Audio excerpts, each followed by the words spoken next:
Hello, ladies and gentlemen, and welcome back to another episode of Season 3 of the Rule 34 podcast. I'm your host, Jack, joined by my fellow co-hosts, Dominic Castillo. John Wick. Alright, so we are back again, starting off the week. It is Halloween today, Monday, October 31st. How are you guys doing? Pretty good. Pre-Pog Championship today. Yesterday was a pretty long day. It was practically a 16-hour work week, I think, like 14 to around 14, maybe 15, probably 16 hours. It was pretty long. I'm a little tired today. You know, it is what it is. I bought some new aero discs for my rims. We'll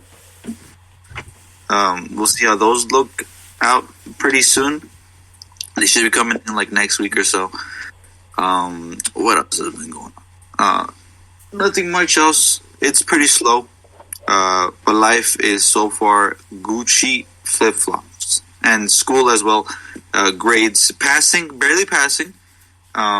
Which is kind of a worry, I'll be honest, because final exams might kick me down if I don't do great. But, you know, it is what it is.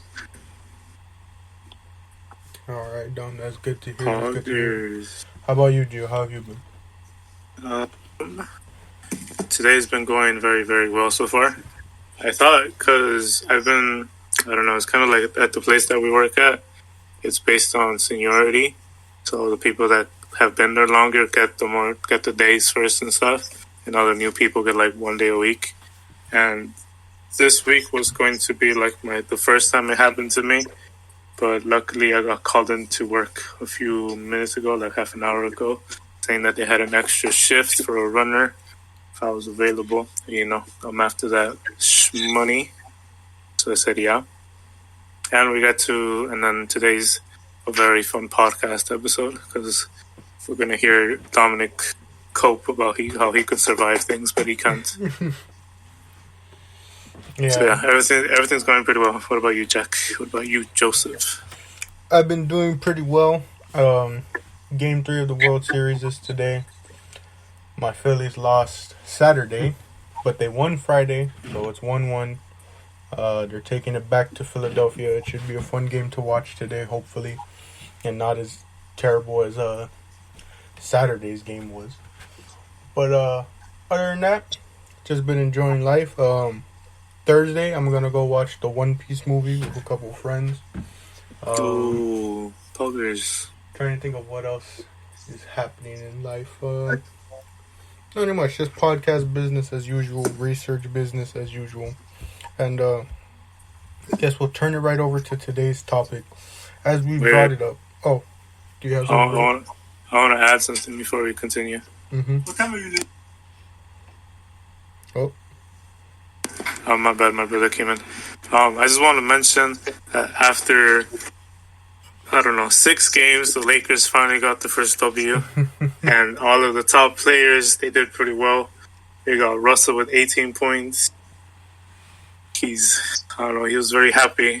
I don't know, it was kind of like, I don't know how to describe it, because they posted a video on their Instagram celebrating the coach's first win, and everybody was happy, but I don't know. They're 1-5. I don't like it's. You know, it's a feel good. It feels good, man, for the coach. But come on, man. It's not like y'all are forgetting the record of this season so far. Hey, you work there. Go tell them. Hype them up. Be like, hey. Oh, dude, that reminds me. Yesterday at work, I saw Paul George after the Clipper game, and then one of the guys I work with, Angel, he saw LeBron James. Like walking out of the tunnel, and it's so easy to like see celebrities there because you just hang out by the trash can, and since they walk to their cars from there, you just waste time and then see them. Also, Justin Bieber was there a few nights ago for the Kings game. Interesting. It's a lot of celebrities, anyways. Yeah, on to talking about Justin Bieber and the probability of death.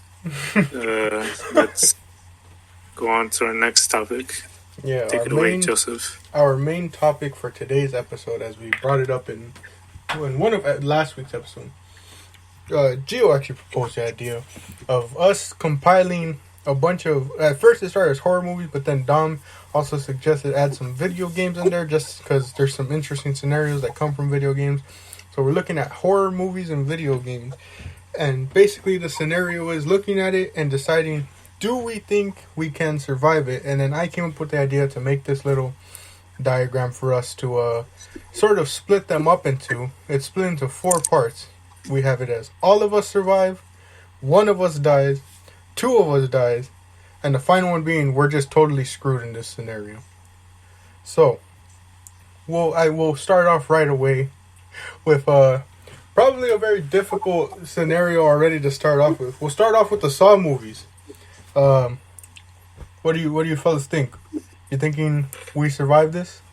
All right, let's do it. Like, because Saw is like a very different kind of horror, scenario. Like, one of us is trapped, and then the other one has to like sacrifice something to save them.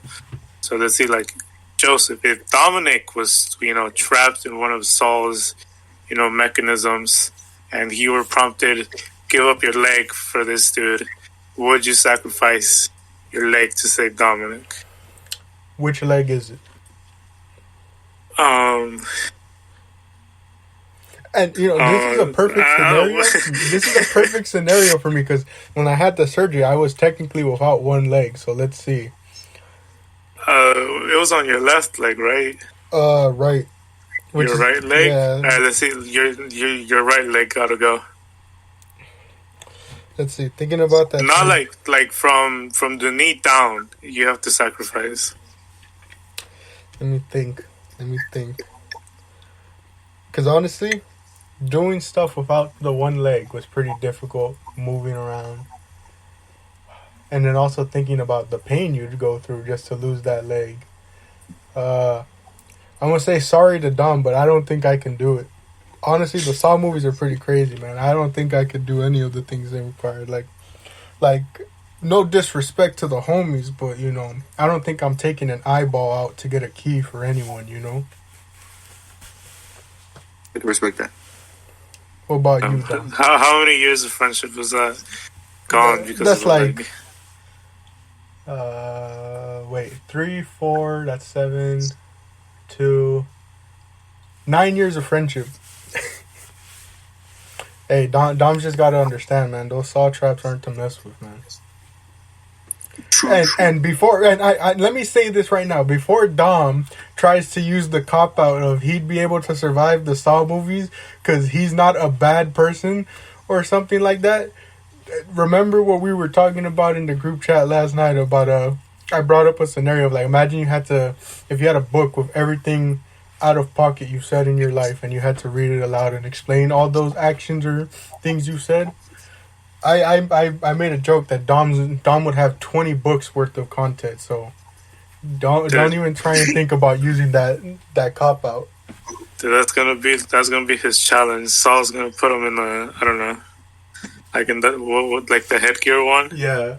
And he's just like, all right, read this out to your family and explain everything, or else like you die. What do you think, Dom? You think you're surviving the Saw movies? No.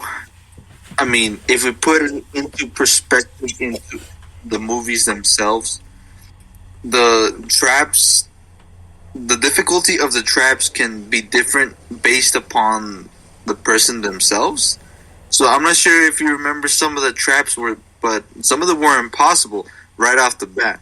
So, those obviously it's GG's, but I feel like I myself wouldn't be able to like solve the trap the way it was meant to be intended. But maybe I'll try to find some sort of technical way. Because have you guys ever seen this YouTube channel that like explains how to survive like saw traps and stuff like that? Mm-hmm. I feel like I would maybe come up with it, but I'd probably die before I even think about it. See, here's the copium. I would die. I literally said I'm gonna die. That's yeah. You still said it. You still said it. I'm not gonna. Yeah, man. I'd figure it out, but it'd be too late. That's literally like the most what's the word? As you think Like that's about like the most unironically humble response to it. it, I'm just gonna casually slide the Saw movie into worst screwed Yeah. category because I think we can all agree that movie, all the traps in it. I don't think any of us are surviving. Even when you look at the movies, even when like how Dom's saying they came up with how to solve them, they mainly survived off of pure luck most of the time. You know. Yeah. Or Or some of them did. Mm. I remember. I don't know what movie it was. I think it was like the fourth Saw movie, where like it opens up with like this girl is like stuck on the ceiling with like a huge saw under her, and then like the two guys either sacrifice like one of them or like they both together kill the girl. And I was like, yo, I don't want to watch this anymore. all right. Well, we're pretty much screwed when it comes to the Saw movies. Moving on to the next one. Dom, you brought this movie up. War of the Worlds. So kind of give an explanation. 'Cause, I mean, most people already know what the Saw movies are about and all that. But for me personally, I like I told you before recording this, I don't think I've heard of this movie. So give a bit of a context explanation to it. So, War of the Worlds is like a sci-fi horror flick where we're given the perspective of a regular, small little American family. However, the mother is not present, unfortunately, so it's just the father, his son, and daughter. And the daughter is like way younger, and the son is like he's like an angsty teen, right? An angsty teen. But as a normal of a day it is, whatever day it was during the movie, boom, aliens attack from below the earth. So I would assume these aliens were like dormant for like a good amount of years until they just decided to just pop out one day, and then boom, aliens arrive and they begin to instantly attack human beings, just literally vaporizing them with like a beam of light, boom, and they're gone. And now the entirety of the U.S. is in danger because now there's more of these aliens just like in these like very huge like robotic like mechanisms that like have like 3 legs and they have tentacles that grab people for their blood. And within the movie, we see Tom Cruise trying to just escape and just try to find a way out, essentially just to get away from said aliens because their hometown gets absolutely destroyed. However, everybody else also has the same mentality to just get away, and so traffic is obviously overflowing. People are running away for their lives or just hiding within their homes. But within the movie, we also see that they can use their tentacles, which is also like, which also can guide itself within, like homes, buildings, such as that. And if it finds you, it grabs you, and it instantly pretty much just sucks your blood away. However, the only weakness of said aliens is that although they are meant to be super intelligent, I don't want to. I mean, the movie's already been out. I'm going to spoil the movie. Apologies. Skip ahead. My apologies. Although they are meant to be incredibly intelligent, they do not have any idea of what human bacteria is. So the second they walk out into open air, they instantly die because they have no, their immune system is insanely weak. But yeah, that's pretty much the entirety of, or just the overall, I guess, image of War of the Worlds. Big robots walking around town. They have tentacles that could grab you and just instantly kill you off. And also a beam of light that just vaporizes you instead. Interesting. Wait, so the aliens are like these robot machines, right? No, the aliens are within the robot machines that they built themselves. Okay, so they could use the robot machines to like wander around, kill people without needing to go outside. Yes. And then they have this huge laser beam that could just annihilate everything. Just human beings. Just human beings. Yeah. It can't like penetrate walls or whatever. Well, with the use of the robot, yeah. So basically, they have a laser beam that gets you outside. They have robots that could get you inside, and Yes. the only way to defeat them is if the alien individual itself leaves the robot and is exposed to the bacteria and dies. Okay. My apologies. I forgot to throw out one huge aspect. So, okay, at the end of the movie, military aid arrives, and just simply with the use of like rocket launchers, they do go down. And the robots do go down. And in one scene, Tom Cruise throws a grenade within one of the insides because he was grabbed by one of the tentacles and is brought up. He's about to get brought up into the ship, the robot ships, whatever. And he throws a grenade successfully, and it gets thrown back down. But the grenade itself takes down the entire robot. Well, like the mechanism, just one of them. But it takes one of them down. Interesting. Tom Cruise got the dog in him. I don't know. That seems kind of like it's basically just stay alive until help comes.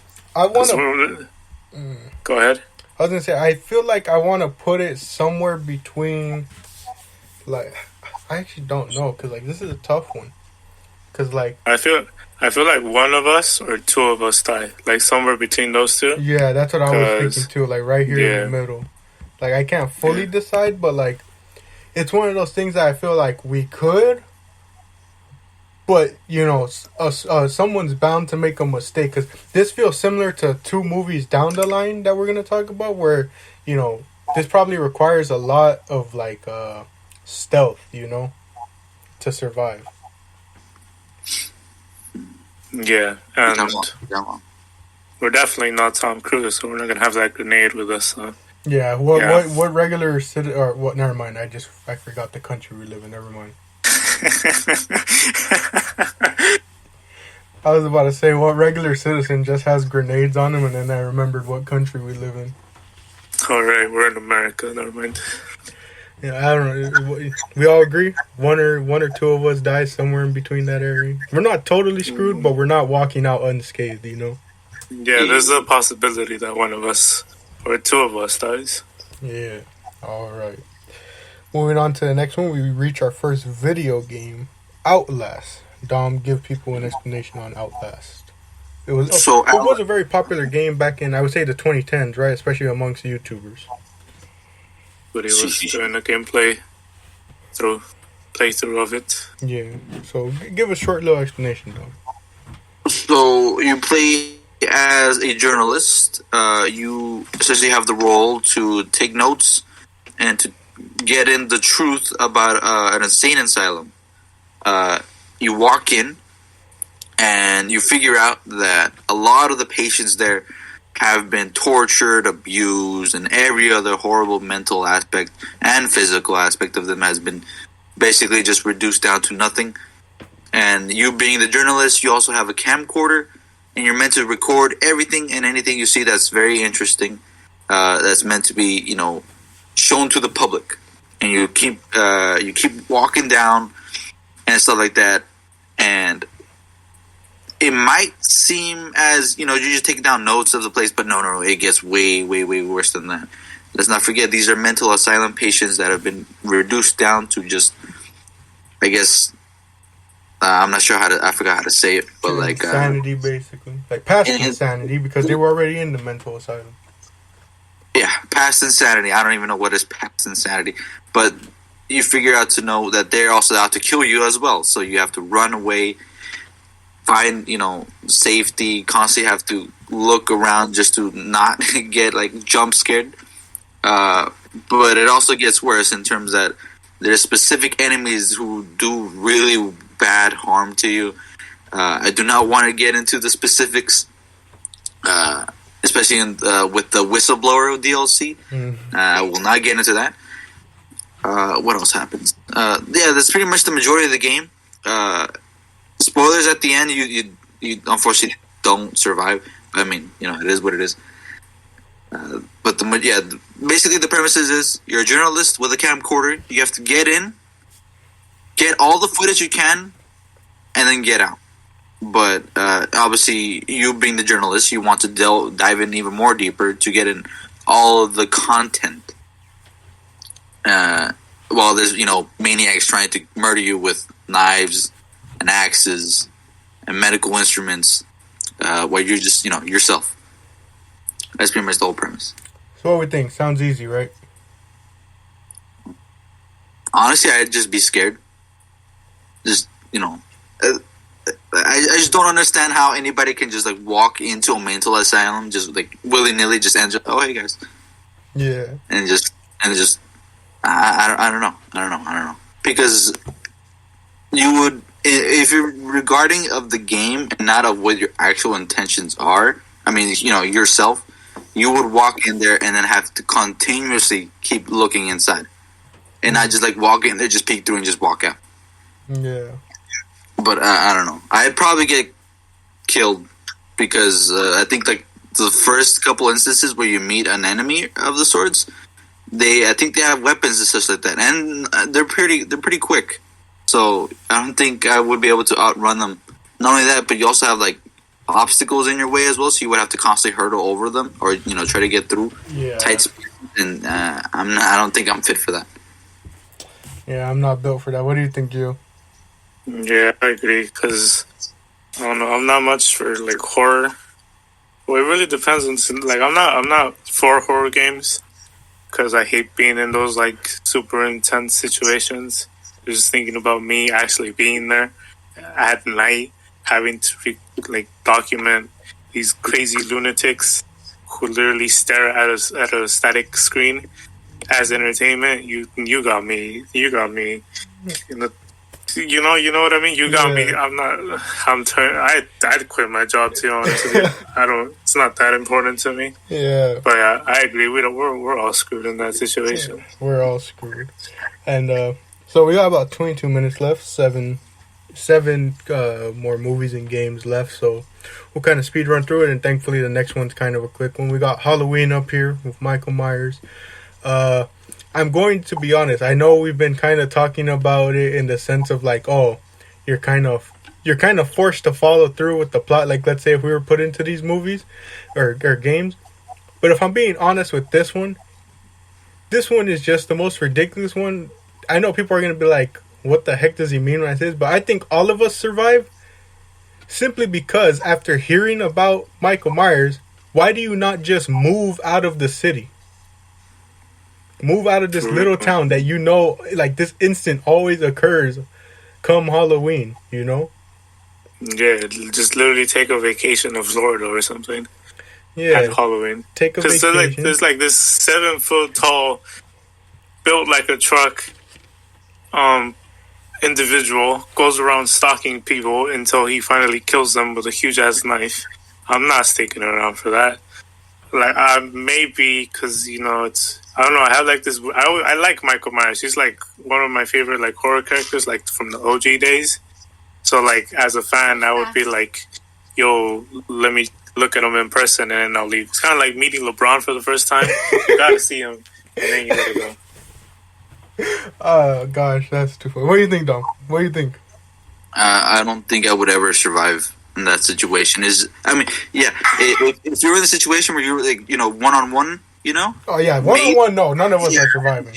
It's a G's. But if you knew about the situation and you weren't like the main pro tag, just take a hike, just leave, because I'm pretty sure he has his focus eyes.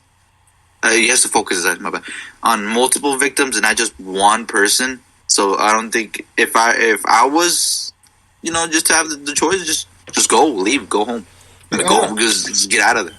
People might be mad, but come on, all of us survive if people just use their logic and say, "Hey, big, like Gio said, 7 foot tall guy going around murdering people around town, and it's a reoccurring thing." One, why even move to that town? You know how cheap rent probably has to be there for those people to stay. Dude, that's probably the only reason they're there. Yeah, I'm convinced that's the only reason those people stay in that town and put up with it. It's like I don't know if you've seen those memes where it's like when you live in Gotham because the rent is like 30 cents a month, but you have to deal with all the villains in Batman. That's probably the same thing there. But moving on to the next one, got another game, Dead by Daylight, and I'll quickly just say, this one is basically I got it since I've been playing it a lot. Yeah, go. So it's basically there's this I'll give you like the simplified version of it because otherwise they'll be here for days.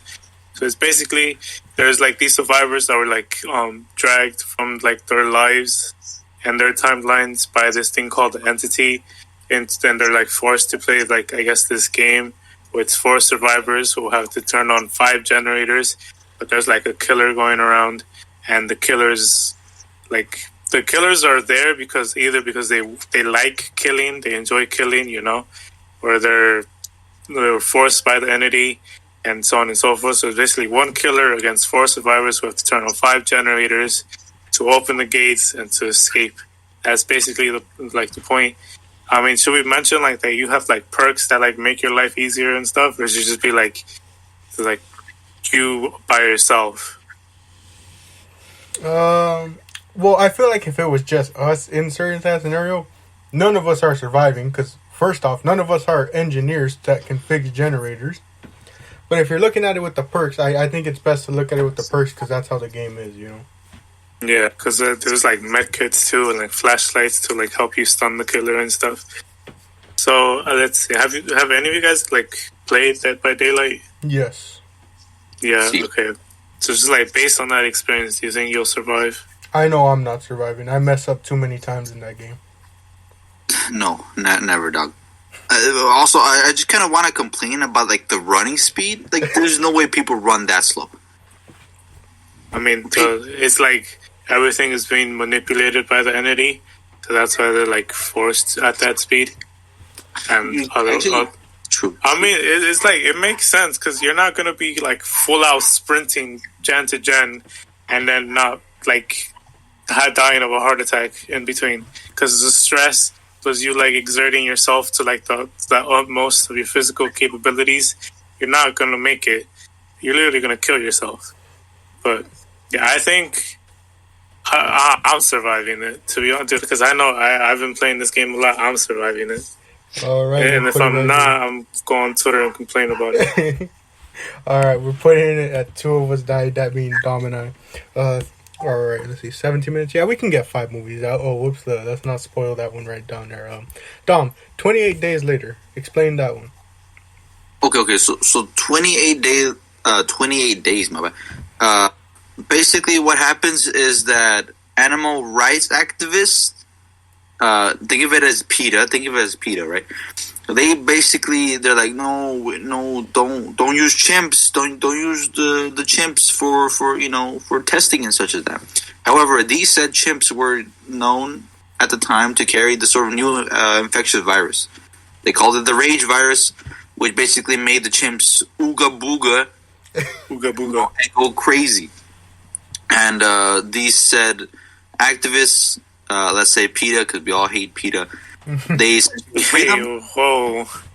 They free them, and chimps go mad, go crazy, and they start to begin to infect people in London. What happens afterwards is that the whole city of London just starts to go down. And basically what happens is that it's pretty much a zombie-like virus where people are just ravaging on top of one another. And we are basically given the perspective of one person. His name is Jim, and he's just a regular bike courier. He's just he just delivers stuff on a bike. And what happens is that he's in a coma before the events of the spread of the virus. He wakes up, sees nobody around, looks around through the hospital. He himself doesn't know what happened because he just came out of a coma. He's obviously distressed because he hasn't eaten anything in a long while, and he's alone. He walks around through the streets of London wondering what is going on, and he's just in a hospital gown. He has no idea what's going on. However, he does come across other people, new people he has never seen. However, they themselves are already prepped up for an apocalypse, while Jim himself has no idea what's going on. Further upon the movie, he obviously sees what is going on. He gets explained the virus that's been infecting everybody, and everybody's arming themselves with weapons. And that's pretty much just the majority of the summary of the movie. Pretty much knowing that he has survived pretty much 28 days after the infectious disease pretty much killed a lot of people. He himself has to pretty much rescue himself, rescue his friends before they get torn apart. Interesting. What do y'all think? Because I really don't know what to make of this scenario. I feel like I want to put it in the worst screwed category, but I don't know for sure. If you're putting yourself in the position of Jim, you do find survivors who are there to help you. But in a realistic setting, you probably won't, because you are waking up after the coma.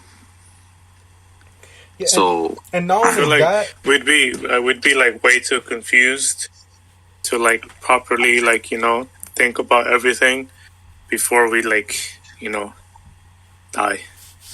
So I vote for we're screwed because it's just I don't know. yeah, especially because if you think about it in our setting, like imagine something like that happening in Los Angeles, you're pretty much screwed because think of the population in Los Angeles. Yeah. But if you're putting in the perspective of the movie, I honestly still say we're still screwed because like how Gio's saying, it's just I think people underestimate the amount of shock someone would go through and how much how long it would take them to realize this is all very real. After then looking at the situation of being in a coma and then waking up to what is essentially a zombie apocalypse. What do you think, Don? I probably I'd just die pretty soon, either by the zombies or by a survivor thinking I am a zombie, and then boom, GG's. GG's. All right, what is it? 12 minutes, 4 movies. All right, let's really speed run. So we got A Quiet Place, very popular movie. Basically, the whole premise is there's monsters. You got to stay quiet. You can't make noise. And I don't know. Do you guys think we survive? Because I feel like maybe we could. I mean, the issue I'm thinking of is how long do you gotta keep quiet for? True. It's basically you have to live out the rest of your days in quiet. Oh yeah, being quiet. We're screwed. Yeah. Because think about it. Like you think about the things you have to do. Like you can't cook because that's gonna make noise both with whatever method you use for cooking. Yeah. We saw even like like the simplest scenarios of like opening a bag of chips got someone killed. And then there's the whole like you'll eventually go insane because of the silence. Yeah. Like I don't know, from us like living in LA, me in South Central with like gunshots every Tuesday, just like sudden silence, I'd be like, yo, what's going on here? And like I guess there's gonna be like that moment where you just like screw up and you're done for, because like we literally have nothing ready. Yeah, like I was gonna say, like I was thinking about it, I was like, there's obviously gonna come moments where someone has to make a sacrifice for someone to survive, Yeah.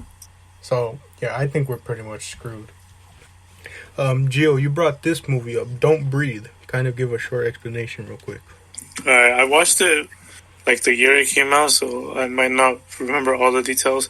What like the premise of it is like there's like these group of teenagers who are like and like they want some like quick cash or whatever, and then one of those like, oh, what if there's like this blind dude over there that's break into his house, take all that he's good for, and then he's blind. Like, what can he do against us?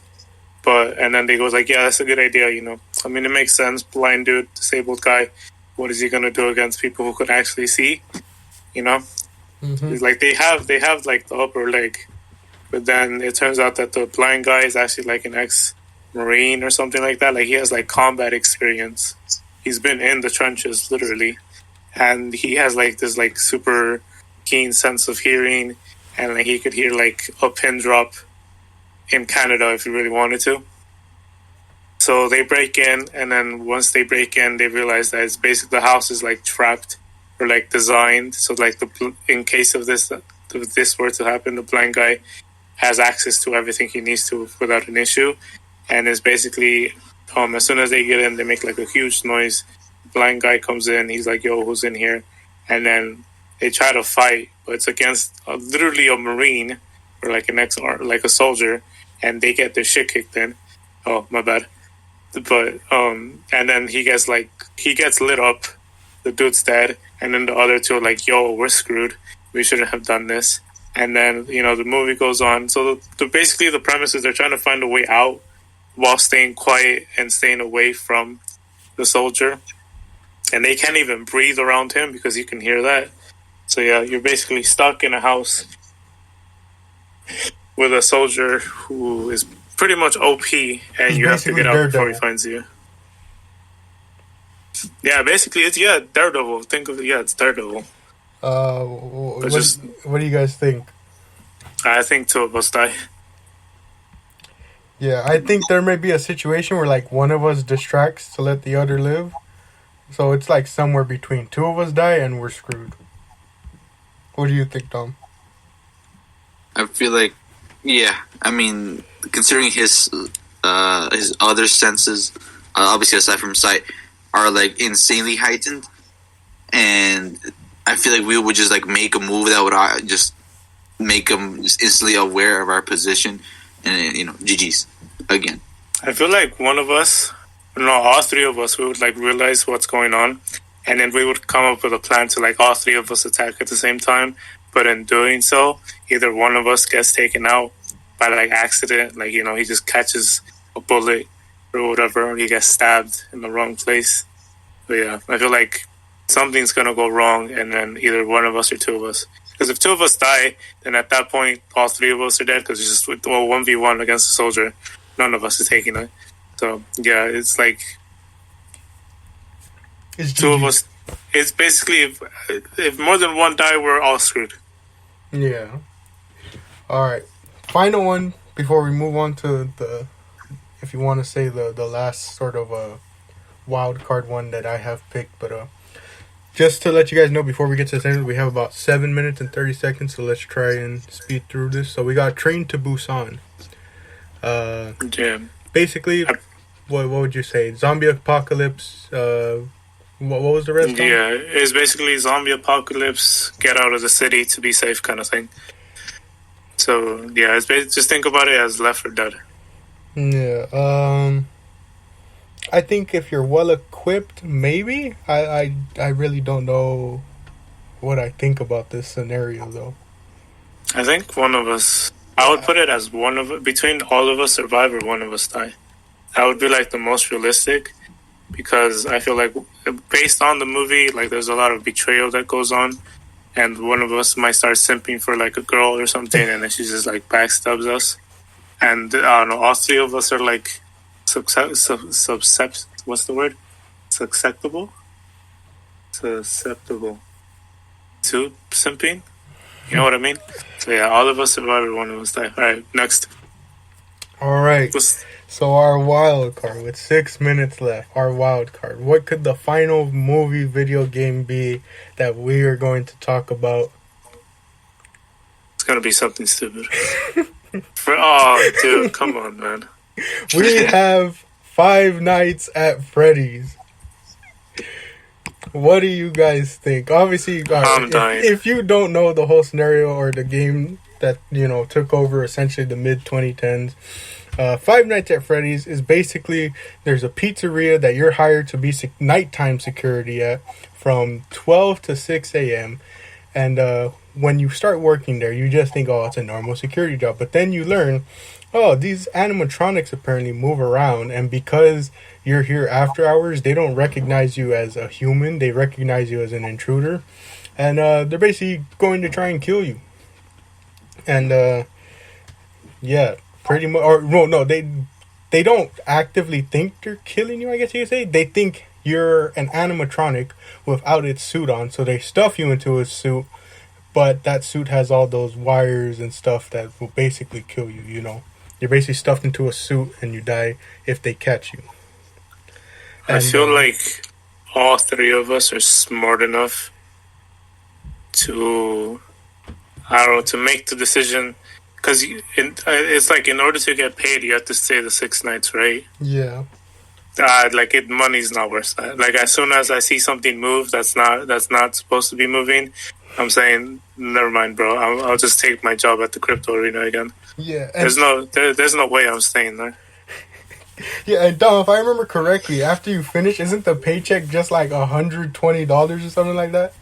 Yeah, it was like Dude, you got me effed up. If you're paying me $120 for surviving literally like how many, a 5v1? Hell no, dude.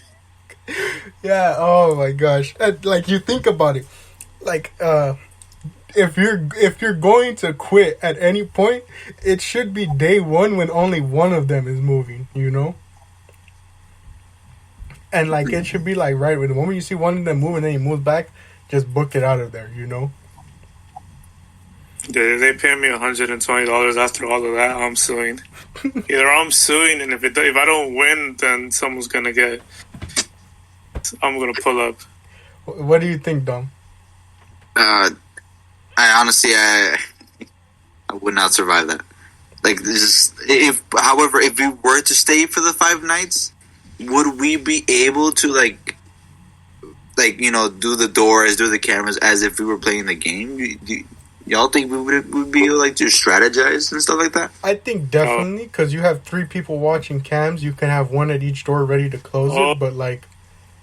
So it's 3 of us at the same time, not one on like one each. If it's 3 of us, we got that, dude. We got it on lockdown. Well, I think the difficult part is conserving power. That's always going to be the most difficult part. If it's all 3 of us, is conserving that power. You know. Just imagine how, dude. If they should make a game like that of Five Nights at Freddy's as like multiplayer, because that would be literally like the most toxic thing I've heard. Like if someone wastes too much power, that would be hilarious. Yeah. And what do you think? If it's a 3v1, you think we can 3v1 one of the animatronics? I think we could take them. Probably. Bro, I'm just saying this. After the first night, you already know. Bring a weapon just in case. Well, yeah, true, because we pretty much just leave home after home, but 6 a.m. Like Gio was saying, why would you go back? That's always the funniest part about the Five Nights at Freddy's thing is, why the heck does he go back? It's $20 a day. You can't get better pay? I get $20 a day, dude? Yeah. Where is he working? Like, is he working at a third world country? Where is this place, man? Where is it set in, Dom? The 1980s, right? Or the 1990s? One of those? Yeah. Even then, I still think $20 a day, I don't know, man. I feel like you could make much more at a better job. Yeah. But let's look at it this way. I think if it's like a 1v1 thing like you're saying, none of us survive. We're screwed, having to do it one-on-one. But if we're looking at it in the perspective that we did with all of these movies, where though we were kind of looking at it as a senior thing, it was also like together, I don't think it would be as much of a challenge like Gio was saying. Like, to be fair to the audience listening, to be fair, we'll put it right here in between all of us survive and one of us dies, because maybe a mistake happens, maybe something happens. But I think a 3v1 against Freddy Fazbear and the gang, I don't think we lose that, man. Especially considering, and also, if we're gonna be practical, if we're gonna take the practical approach like we did Halloween, the easy way out is like Gio said, just quit that job. It isn't worth the pay at that point if you're only getting paid $20 a night. And you could probably make more money at a worse job. Yeah, and if you think it's copium that we're saying, like we could survive, all 3 of us, and just bring a weapon. I mean, literally, that's the perfect scenario. It's just if you're forced to go through with it, you can at least properly prepare after the first night, knowing what's gonna happen. Just bring an extra generator, dude. Too easy. Bring your battery pack. Bring more power. Dom's gonna bring his 5 battery packs that he owns. But with 20 seconds left, we want to thank y'all for joining us for this special Halloween edition of the Rule 34 Podcast, Season 3. I'm your host, Jack, joined by my fellow co-host, Dominic Steele. John Wick. Thank y'all for joining us for this episode. And as always, if it exists, we have an opinion on it. Thank you, and we'll catch y'all in the next episode.